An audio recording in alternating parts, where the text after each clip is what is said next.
Hello and welcome back to Summer, Wisconsin. I hope you guys are doing well. This is part 3 in our 4-part arrow building series. If you haven't seen part 1 or part 2 yet, why don't you head on over at this link right up here, check out part 1 and part 2, and then you can come back and watch part 3. Part 3, we're installing some points, installing some bushings, and then also fletching up a couple different versions of the same arrow. Thank you guys so much for watching. Hope you enjoy this one. We're going to get these arrows completely done in this build. So here you go. Let's get our pin bushings glued in. Let's get our points glued in. And let's get our G-knocks on these arrows. All right, what do you need to get these inserts and stuff glued in? I use a torch. It's a little cleaner than a lighter. I use a pliers. I use some cool melt. And I'm going to need a lighter. And that's pretty much it. And then you need a nice thick book to push those tips down so you're not wrecking your table. Let's start with the points. I'm going to use my son's coloring book and pull all these points out. These are just break off. I've actually never used break off points before. I think what happens is you just snap off the back of these, and that would go from a 120 grain point to 140 grain point. Key with the cool melt is to work kind of quick, and it's going to be a little messy. So have somewhere to set your arrow down where you're not going to get glue all over. Then have a couple extra pieces of paper towel to wipe glue off. I like using cool melt for a couple reasons. One, if I ever want to make a change to my tips or points, I can just heat up the tip of the arrow and pull it out with the pliers. I'm not putting heat on the shaft.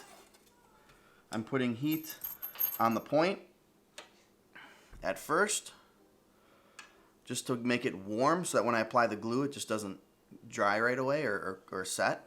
And then I pop the point in, press it down on my book, and then wipe it off at the end.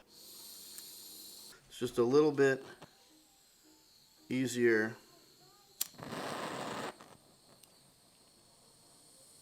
to work with. All right, got my point. I usually just kind of grab it on the end like this, heat up the point, dab the glue in there real quick, get it smoking, apply the glue to the point. Because it's warm, it lasts a little bit longer. When you put your points in, make sure you twist them on the way in, and then press it down on your book, first point in.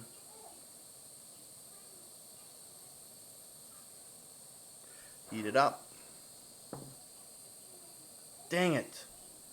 Don't do what I just did. I put in my point backwards. See that? Put in my point backwards. Don't do that. Maybe I can still pull this point out. Yep, good. Shoot. That stinks. Let's do this again. Heat up my glue. Apply it to my shaft. Right there. And let's put it on the right way.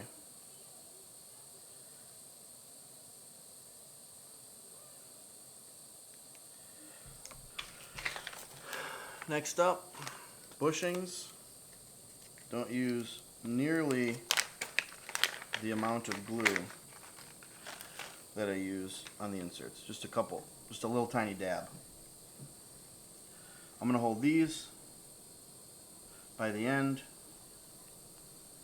Because they don't have to go in this far, I'm not even going to heat these up. I'm just going to have my arrow kind of between my legs here, just sitting here. You can't see it, but just have it pinched between my knees. Going to heat the glue. Tiny little dab of glue on there, barely any. And then, same as before, as you insert it into the shaft, just a nice twist.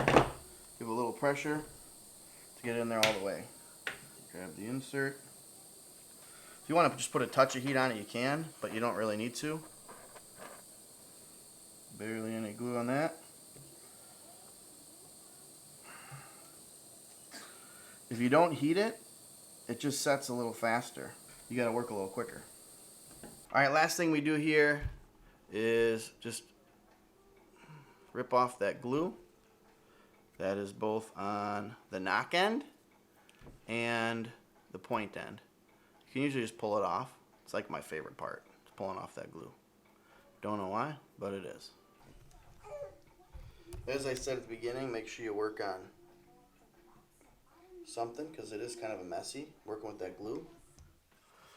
Alright guys, last part of this process is to get these arrows fletched up. I'm going to fletch probably 4 different arrows up. Not 4. I'm going to fletch 4 different fletchings up. I'm going to fletch these boning. I think these are X2s. And then I have some regular old-fashioned blazer veins that I'm going to fletch up. And then I've got some fletch, I think 187s on the way. Those will be here tomorrow. And then I'm going to probably buy one other vein. And then what we're going to do is we're going to go out and check out the next video. We're going to kind of group these arrows and see how they shoot. So make sure you guys check out that video. But here we go, fletching up some arrows. I've got a slight offset and right helical fletching jig. And I set mine on that second big mark. That's where I set most of my fletching. Just try to avoid facial contact. And as you can see, there is a very slight offset on that fletching jig. I mean, it's minimal. It's not much. But what I'm going to do to start is, because I've never fletched these skinny arrows before, I'm going to actually just drop this in. I'm going to make sure that I always have this flat part of my fletching jig right here. I have that starting up, and that will be my vein that will hopefully be closest aligned to my spine. So that way all my arrows are in the same general spot. So it looks like I'm going to have that victory sign facing me when I start to fletch my arrows. These fit in there nice and snug. I'm going to check just to make sure that I've got good contact with that fletch. I do. Okay. What I do is I'm going to put some glue on there, and then I'll show you one more tip. Learned it from Dan McCarthy. So there's that. Hope I have enough super glue. And I just use some gel control super glue for my fletching, for most of my fletching. It works great with the blazer veins and stuff. Not sure how it works with the other veins that I'm going to buy. So I may have to buy some different stuff for those veins. But for these boning blades, wipe everything down with acetone and glue them on, and they stick really well. Don't have issues with them at all. I'll run a bead of glue down my fletching.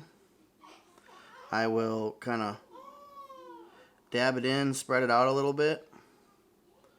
And then what I do here, this is what I learned from Dan McCarthy, is I just take that fletching and I dab it on my paper. Get all the excess glue off. I don't know if you can see it there. And then I fasten it to my arrow just like that.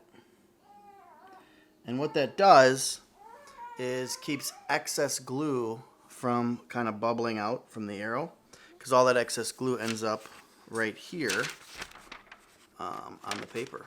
So I do that with all my fletchings. I learned it from Dan McCarthy in one of his videos he posted a long time ago. I don't know if it was on Instagram or YouTube or on Facebook. I don't remember, but I saw it and I was like, oh, that's a good idea. I always have that extra glue, so that's a good way to get rid of that. I let it sit for 10-15 seconds, and that should be plenty secure now. Rotate it around. These are the X2s. They're much smaller than the blazer veins, as you can see here. And then the 187s are also a smaller vein. I think they're about the same size as these X2s.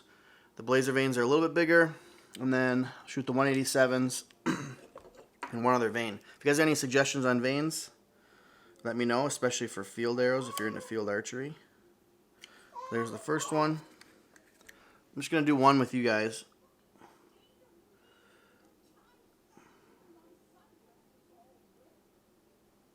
Little glue.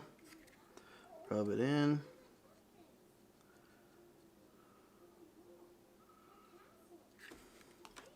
Dab it off. Stick it on. Pop it off. Next one on.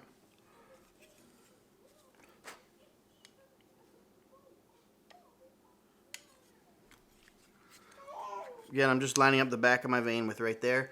That's really just a preference. They say the closer to the back of the arrow you get, the more stable that arrow is. However, I don't like facial contact, and I haven't fletched any of these little vanes up before on a skinny shaft. So I may be able to actually move it back a little farther.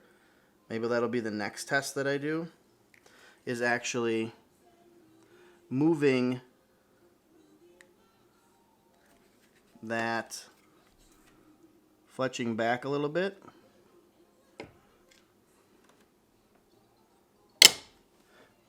And seeing how that works.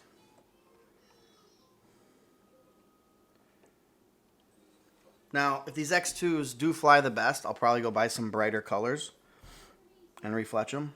This is just what I happen to have in my fletching box. I fletched some 3D arrows with them a few years ago.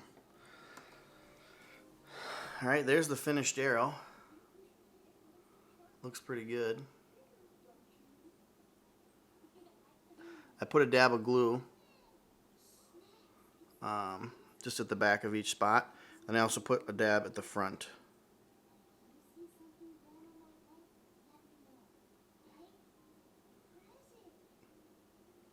Not a lot, just enough right there. Alright, so there's that first field arrow fletched up. Excited to shoot these. Now again, I'm just doing 3 with each fletching. Alright, I finished up 2 sets of my arrows. So I have these X2s, like I said, fletched up. Then I have some blazer vanes fletched up. I'm going to fletch up 2 more sets of arrows tomorrow. So I hope you enjoyed this arrow build video, finding the perfect arrow for some long range shooting. Guys, the next video in this series is going to be all about which one flies the best, figuring it out, doing a little experimentation. I'm going to have 4 different vanes all fletched up, ready to fling some arrows. Guys, thank you so much for watching. Again, the best way to help our channel, check out some of our other content right over here on the side. Thanks for watching. I'm Chase. We're always somewhere in Wisconsin, and we'll see you on the next one.